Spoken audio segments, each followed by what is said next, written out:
At 71, John Travolta is no longer the constant presence he once was in Hollywood headlines, and that absence tells its own story. Once known as the man who made the world dance, Travolta now lives a quieter life in Florida, far from red carpets and flashing cameras. His days are shaped less by schedules and scripts and more by reflection, memory, and family. Fame gave him everything quickly, but time slowly taught him what truly lasts.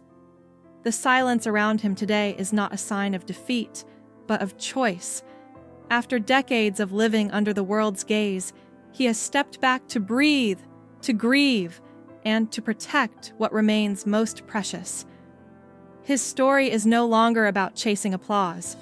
It's about understanding cost, survival, and what remains after the music fades and the spotlight dims.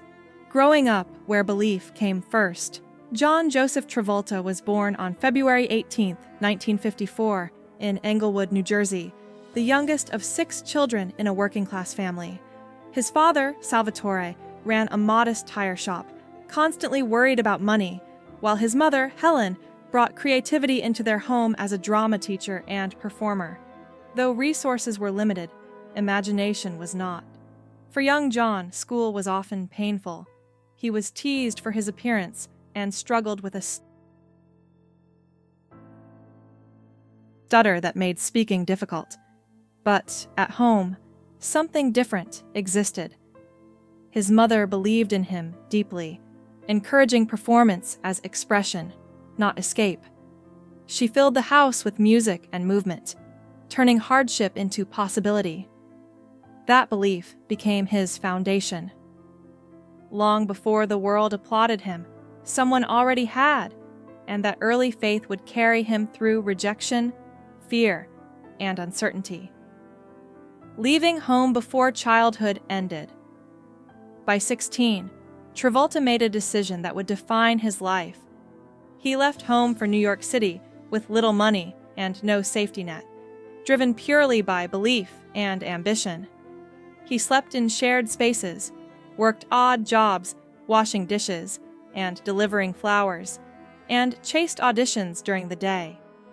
Nights were quiet, often lonely, but never empty of hope. In crowded audition rooms filled with equally desperate young actors, something about him stood out. He wasn't polished, but he was sincere. Every rejection hardened him without breaking him. Acting wasn't just a dream anymore. It was survival. Each small role, each callback, felt like proof that leaving home hadn't been a mistake. He wasn't running away from his past. He was running toward a version of himself that only existed on stage and screen. Television fame comes too fast. In 1975, John Travolta landed the role that would change everything. Vinnie Barbarino on Welcome Back, Kotter. What began as a supporting role quickly became the heart of the show. His walk, voice, and humor turned him into a cultural favorite almost overnight. Fame arrived suddenly, and without warning. Teenagers copied his style. Producers saw potential far beyond television.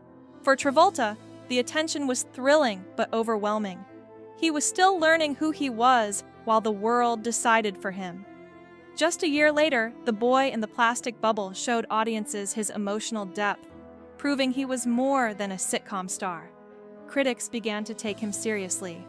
At just 22, he stood on the edge of something enormous, unaware of how quickly success could rise and fall.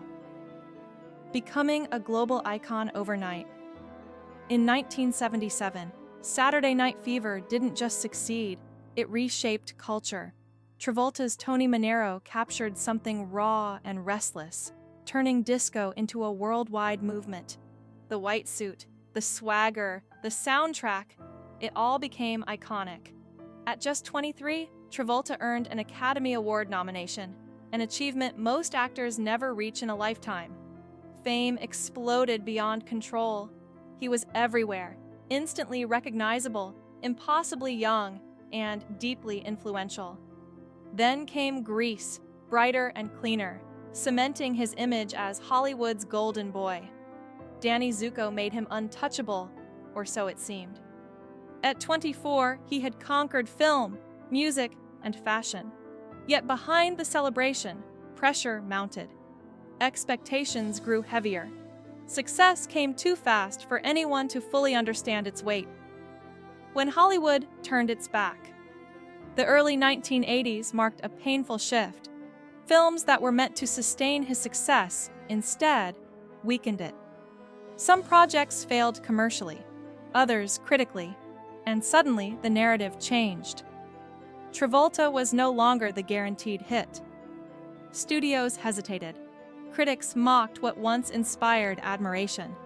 Missed opportunities added regret, and Hollywood moved quickly toward newer faces. By 30, he was labeled unreliable at the box office. Fame had arrived explosively and vanished just as fast. For years, he kept working, hoping for another chance, but the calls slowed. It wasn't just professional rejection, it was public dismissal. Yet, beneath the disappointment, he remained determined. What looked like an ending was actually a long pause, differently. Waiting for The comeback no one expected see. that chance arrived in 1994 when Quentin Tarantino cast Travolta in Pulp Fiction. The role of Vincent Vega was messy, human, and unexpected. It stripped away polish and nostalgia, replacing it with vulnerability. The film became a phenomenon, and Travolta's career was reborn. Awards followed. Respect returned.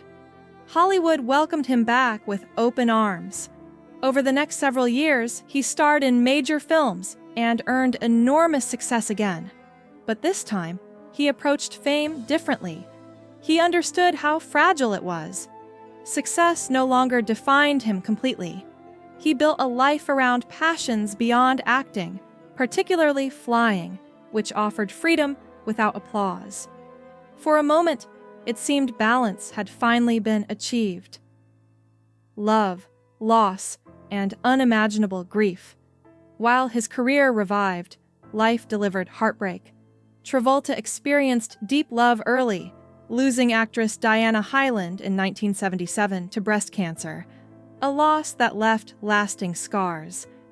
Years later, he found stability with Kelly Preston. Together, they built a family and a sense of normalcy rare in Hollywood. Their son Jett faced health challenges, and in 2009, tragedy struck when he passed away at 16. The loss shattered Travolta completely. He later admitted it nearly broke him. Acting lost meaning. Joy faded. Then in 2020, history cruelly repeated itself when Kelly died after a private battle with breast cancer. Losing her left a silence no success could fill. Grief reshaped his priorities permanently. Choosing presence over applause. After 2020, Travolta stepped back intentionally, not as an announcement, but as a quiet decision. He focused on his children, Ella and Benjamin, choosing presence over public life. He supported Ella's creative ambitions quietly, without pressure or spectacle. Projects became selective, chosen for meaning rather than scale. At his Florida home, surrounded by aircraft and memories, he found peace in simplicity. Flying became meditation. Teaching and mentoring replaced performing. This was not retreat, it was recalibration. He had lived extremes few ever experience. Now he valued stillness. Hollywood didn't disappear from his life. It simply stopped being the center. For the first time, his life belonged entirely to him. What John Travolta's story truly teaches.